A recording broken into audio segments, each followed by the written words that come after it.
नमस्कार, जय हिंद, वंदे मातरम साथियों। जैसा कि आप सभी को आजकल यूट्यूब वगैरह पर या फिर और कहीं अदर सोर्सेज से एक सूचना मिल रही होगी कि बीपीएससी अर्थात बिहार में टीचिंग भर्ती परीक्षा जो है वो उसका नोटिफिकेशन आ गया है। और ये सही बात है, बिल्कुल। जैसा कि उस दिन हमने पिछली वीडियो में कहा था कि आने वाला 1-2 दिन में ही आपको देखने को मिलेगा, तो वो आ गया है। लगभग 46,595 पदों पर भर्ती की जानकारी मिली है और इसके एग्जाम डेट के लिए अभी आया है। फॉर्म फिलिंग शुरू अभी नहीं हुआ है, ये मार्च एंड तक आपको देखने को मिलेगा, होली के बाद। तो जो इसकी एग्जाम डेट है वो कितनी है, याद रखना, 22 सितंबर बता रहे हैं वो लोग, और 22 सितंबर से 27 सितंबर तक होगी। और इसका जो रिजल्ट आएगा वो नवंबर में आपका देखने को मिलेगा। तो इसी के रिगार्डिंग जो भी जानकारी है, जितनी भी जानकारी है जो महत्वपूर्ण होगी, वो सारी इस क्लास में हम डिस्कस करेंगे। ठीक है, चलो आगे बढ़ते हैं। ये तो हो गई जानकारी पदों से संबंधित। इसके बाद में क्या डोमिसाइल लगेगी, बहुत लोगों के दिमाग में ये कंफ्यूजन होगी कि क्या डोमिसाइल लगेगी या नहीं लगेगी। अच्छा, डोमिसाइल होती क्या है, तो इसमें क्या है कि बिहार टोटल 100% अगर सीट है तो उसमें बिहार वाले जो लोकल्स हैं, वहाँ के रहने वाले हैं, मूल निवासी हैं, उनको 85% सीट तो उनकी रिजर्व रहेगी।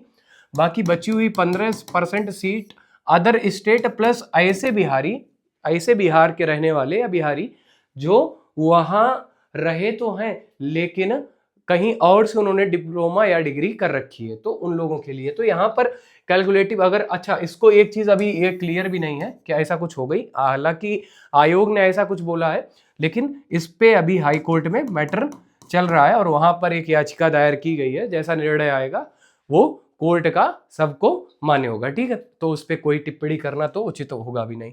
तो ये रहा तो डोमिसाइल का। इसके बाद देखते हैं एलिजिबिलिटी क्या रहने वाली है। तो आपको पता है डीएलएड, और अगर आप 6 से ऊपर अगर आप क्लास में जाना चाहते हैं तो बीएड वगैरह चाहिए आपको। ठीक है, प्लस यहाँ पर सीटेट चाहिए। याद रखना सीटेट क्यों चाहिए, क्योंकि एस्टेट इस बार हुआ नहीं है। अभी तो हाल फिलहाल में एस्टेट मतलब बिहार टेट तो अभी हुआ नहीं, तो इस वजह से सीटेट कंपलसरी आपको चाहिए ही चाहिए, तभी आप एलिजिबल होंगे फॉर्म फिलिंग के लिए। इसके बाद प्राइमरी और जूनियर दोनों में सीटेट चाहिए आपको। अच्छा, क्या सीटेट वाले जो अभी बच्चे परेशान होंगे काफी लोग कि 7 फरवरी और 8 फरवरी को जो एग्जाम दिए हैं, क्या वो इसमें एलिजिबल होंगे? देखो, वो 2 सिचुएशन पे डिपेंड करता है। पहली सिचुएशन, अगर उनका डीएलएड कंप्लीट हो गया, क्या डीएलएड उनका कंप्लीट हो गया, तो आपको ये मान लो ये कंप्लीट हो गया पूरी तरह से, और सीटेट इस बार अगर आपने क्लियर कर लिया, मतलब ये जो एग्जाम दिया है आपने 7 फरवरी 8 फरवरी को, तो ये मार्च में आपको रिजल्ट दिख जाएगा। और मार्च में ही बिहार का जो बीपीएससी टीआरई 4.2 का जो नोटिफिकेशन है वो तो आ चुका है, और फॉर्म फिलिंग भी मार्च एंड तक आपको देखने को मिलेगी, तो आप लोग भर सकते हैं। लेकिन अगर जो ये सोच रहे हो कि डीएलएड या बीएड कर रहे हो 2024 और 26 बैच से हैं, लास्ट सेमेस्टर है या लास्ट सेमेस्टर का एग्जाम होने को है, क्या वो इस एग्जाम में एलिजिबल होंगे? तो उनके लिए सीधी सी एक बात, कुछ नहीं कहा जा सकता। तो इस पे कुछ नहीं कहा जा सकता है, क्योंकि ये अभी एलिजिबल नहीं। क्योंकि कोई भी भर्ती आती है तो उसमें पूरा ही एलिजिबिलिटी चाहिए होती है, पूरा क्राइटेरिया अगर आप पूरा करेंगे तो ही आपको वो जॉब मिलेगी, नहीं तो नहीं। तो इसमें हम सीधी सी बात कर रहे हैं, अगर आप लोग इस बैच से हैं और अगर आपका कंप्लीट हो गया तो बात ठीक है। लेकिन कंप्लीट नहीं हुआ और आप सोच रहे हो कि मेरा सीटेट तो क्लियर है, करते करते कर लिया बीटीसी या फिर डीएलएड या फिर बीएड करते करते सीटेट मेरा क्लियर हो गया, लेकिन अभी बीएड या डीएलएड मेरा कंप्लीट नहीं हुआ, तो भी आप इसमें एलिजिबल नहीं होंगे। ठीक है, याद रखिएगा। आगे बढ़ते हैं। एग्जाम पैटर्न क्या रहने वाला है। अच्छा, ये फॉर्म फिलिंग कब होगी, तो याद रखना लास्ट मार्च के आसपास में या होली की बात देखने को मिलेगी। अच्छा, एग्जाम पैटर्न क्या रहेगा, तो याद रखिएगा एग्जाम पैटर्न के तौर पे के क्वेश्चंस जो हैं उनकी संख्या 150 होती है। ठीक है, टाइम आपके पास 2.5 घंटा होता है, 2 घंटे 30 मिनट होता है, या और पेपर जो होता है वो आपका ऑफलाइन होता है, ऑनलाइन नहीं होता, याद रखिएगा। ठीक, इसके बाद में अगर देखते हैं निगेटिव मार्किंग होती है सर, नहीं होती है, याद रखना निगेटिव मार्किंग नहीं होती है। ठीक, याद रखिएगा।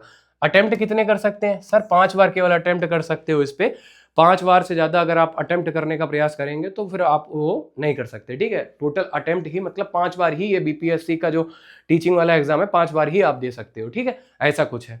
ठीक, याद रखिएगा। अच्छा, इसका एग्जाम पैटर्न क्या है, देखो दो पेपर होते हैं, एक पेपर फर्स्ट होता है, एक पेपर सेकंड होता है। पेपर फर्स्ट होता है लैंग्वेज पेपर होता है, जिसमें आपको इंग्लिश मिलती है और प्लस आपको साथ में हिंदी, संस्कृत जो भी आपको लेना है वो ले सकते हो, ठीक है। ये पेपर होता है क्वालिफाइंग नेचर का, इसके नंबर मेन एग्जाम में नहीं जोड़े जाते और ये 30 नंबर का होता है, ठीक है। जो पेपर सेकंड होता है आपका, जो होता है जीएस का, जो कि होता है 120 नंबर का, ये मेन एग्जाम होता है। अच्छा, इसको अगर आपने क्वालिफाई नहीं कर पाया तो इसकी कॉपी चेक नहीं होगी, ये याद रखना। इसको तो क्वालिफाई करना ही है और इसमें नंबर आपको अच्छे लाने हैं। लगभग अगर हम मान के चलें, पिछली बार जनरल की उठी थी 81 नंबर की उठी थी, तो इस बार हम बहुत कंपटीशन देखने को मिलने वाला है इस एग्जाम में। तो आप ये मान लो कि 90 नंबर आपके लगभग होने चाहिए 120 में, तो ही आप इसमें अपने आप को माने। अच्छा, एक चीज और है, निगेटिव मार्किंग नहीं है। अगर आपने मेहनत कर ली, केबीएस में अगर आप तैयारी करते रहे और वहां पे नहीं सिलेक्शन हुआ, तो यहाँ पर अगर आप लोग करेंगे तो सिलेक्शन होने के चांसेस ज्यादा होंगे, क्योंकि बहुत कुछ सेम है। जो कुछ बढ़ रहा है उसमें से एक ही चीज बढ़ रही है, वो है दो सब्जेक्ट बढ़ रहे हैं। एक तो ईवीएस आपका बढ़ रहा है और दूसरा जो आपका बढ़ रहा है वो बढ़ रहा है बिहार स्पेशल, ठीक है। चलो भाई आगे बढ़ते हैं। अच्छा, सब्जेक्ट कौन कौन से हैं सर, कैसा सिलेबस है, क्या है, तो याद रखना हम प्राइमरी का बताए दे रहे हैं। प्राइमरी में हिंदी और इंग्लिश जो कि 30 नंबर का होता है, बताया क्वालिफाइंग नेचर का होता है और पेपर फर्स्ट इसी को बोलते हैं। तो ये होता है, इसमें 22 नंबर हिंदी के होते हैं, मतलब 22 क्वेश्चन हिंदी के और 8 क्वेश्चन इंग्लिश के आते हैं लगभग मैथ्स में। अच्छा, ये हो गया, ये पूरा सिलेबस है पेपर सेकंड जीएस पेपर 2 का, जिसको बोल सकते हो, या पेपर द्वितीय का, ठीक है। तो इसको देख लेते हैं। मैथ्स में आपकी पिछली बार 16 प्रश्न पूछे गए थे, लगभग एवरेजन 16 मान के चलते हैं। रीजनिंग में आपके 16, हिस्ट्री में आपके 17, पॉलिटी में 9, जियोग्राफी में 13, साइंस में 22, करंट अफेयर्स में 16 और 11 ईवीएस में। अगर पूरा मिला दो तो 150 नंबर का होता है, लेकिन जीएस पेपर 2 ही केवल जोड़ा जाता है। तो याद रखना यहाँ पर ये पेपर हो जाता है 120 नंबर का। ये रहा आपका 30 नंबर का, तो इसमें आपको मिनिमम मार्क्स आपको 13 नंबर लाने होते हैं, तो ही इसको पास माना जाएगा, ठीक है। तो 120 नंबर का होता है। 120 में आप अगर 90 नंबर तक ही ला पा रहे हैं तो भी आप अपने आप को मान सकते हो कि हाँ, आपका सिलेक्शन होने के चांसेस है, ठीक है। यहां तक बात क्लियर हो गई होगी आपको। अब बात आती है कि सर ये सब होगा कैसे। देखो, ये जो जीएस वाला पोर्शन है, इसमें आप ये मत देखना कि जियोग्राफी में 13 क्वेश्चन पूछे गए, नहीं भाई। यहां पर ये है कि इसी में इंक्लूड है एक सब्जेक्ट जिसको बोलते हैं बिहार स्पेशल। क्या बोलते हैं? बिहार स्पेशल। अगर यहाँ पर हिस्ट्री के 17 क्वेश्चन आए हैं तो 100% यहाँ पर 9 क्वेश्चन बिहार स्पेशल से पूछे गए होंगे। बिहार स्पेशल का मतलब बिहार को ही टारगेट रख के उसकी इतिहास की पढ़ाई करना, भूगोल की पढ़ाई करना, ठीक है। पॉलिटी में क्या है, वहाँ के जो भी कुछ नेता हैं, विधानसभा की कैसी क्या कार्रवाई चली उनकी, कुछ पुरानी ऐसी चीजें जो विधानसभा से मतलब पॉलिटी से रिलेटेड है, वो प्रश्न आ सकते हैं। इसके बाद में जियोग्राफी वहाँ की कैसी है, कितनी नदियों का संगम है, कितने वहाँ पे जिले हैं, कौन सा जिला किस वजह से फेमस है। तो ये सारी चीजें आपको इसमें बिहार स्पेशल में देखने को मिलेंगी। साइंस का बहुत अच्छा वेटेज है, तो साइंस आपको अच्छे से पढ़नी पड़ेगी, ये मानिए चलो। और करंट अफेयर्स में लगभग अगर 16 प्रश्न है तो 10 क्वेश्चन आएंगे बिहार से स्पेशल के तौर पे और 6 क्वेश्चन आएंगे पूरे इंडिया से, ठीक है। तो ये उससे हो गया। अच्छा, ईबीएस में क्या होगा, तो ईबीएस में भी सेम वही तरीका है कि बिहार स्पेशल भी रहेगा और प्लस आपका जो ईबीएस का मुख्य सिलेबस है वो भी रहने वाला है, ठीक है। अच्छा सर, ये आप बता कैसे रहे हो, अब एक बात हम बता दें, बीपीएससी ने अभी भी अपना कोई भी डिटेल्ड सिलेबस नहीं दिया है, याद रखना।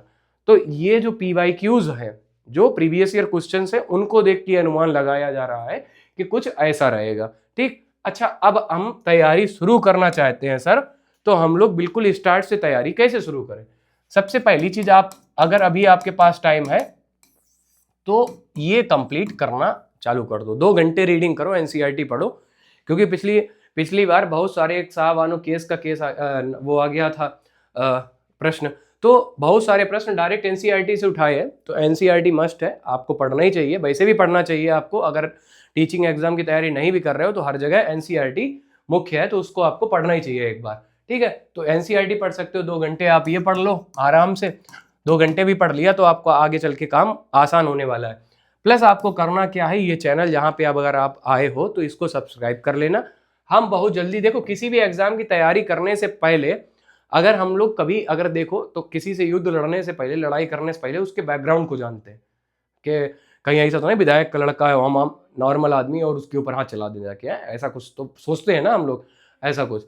तो वैसे ही किसी भी एग्जाम को देने से पहले हम लोगों को सबसे ज्यादा जरूरी होता है उसकी PYQ, प्रीवियस ईयर क्वेश्चन। तो उससे थोड़ा अनुमान लग जाता है कि हाँ इस लेवल के प्रश्न आ सकते हैं, इस लेवल का दुश्मन है हमारा और इस तरीके से हम इसको टैकल कर सकते हैं, निपटा लेंगे। ठीक है, तो सबसे इंपॉर्टेंट चीज है PYQ। तो इसके लिए हमने सबसे पहली ही चीज रखी कि क्लास बाद में शुरू करेंगे, आपसे जो भी एग्जाम आएगा उसके सबसे पहले हम आपको PYQs ही कराएंगे। जितने भी हम लोग जल्दी ही पहली क्लास आपकी हिस्ट्री की आने वाली है, हिस्ट्री के जितने भी इंपॉर्टेंट PYQs हैं जो कि BPSC TRE टीयर जो फर्स्ट है, सेकंड है, थर्ड है, इन सब में जो आए हैं उन सबको हम लोग एक ही क्लास में पूरा देख लेंगे। तो थोड़ा अनुमान लग जाएगा कौन सा चैप्टर कितना इंपॉर्टेंट है। वो काम देगा आपको NCERT में जब आप वहां पढ़ेंगे, या जब कहीं हमारे यहाँ पे, या जहां आपको उचित लगे या अच्छा लगे वहां से जब अगर आप कॉन्सेप्ट पढ़ेंगे। ठीक है, तो ये बात हो गई क्लियर।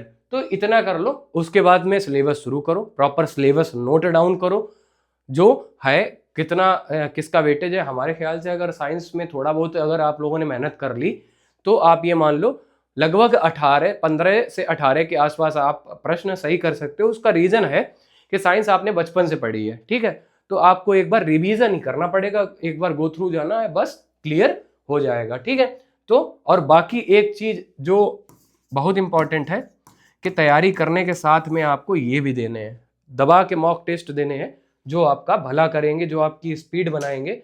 ये सारी चीजें भी इंपॉर्टेंट है। तो इतनी ही सूचना देनी थी।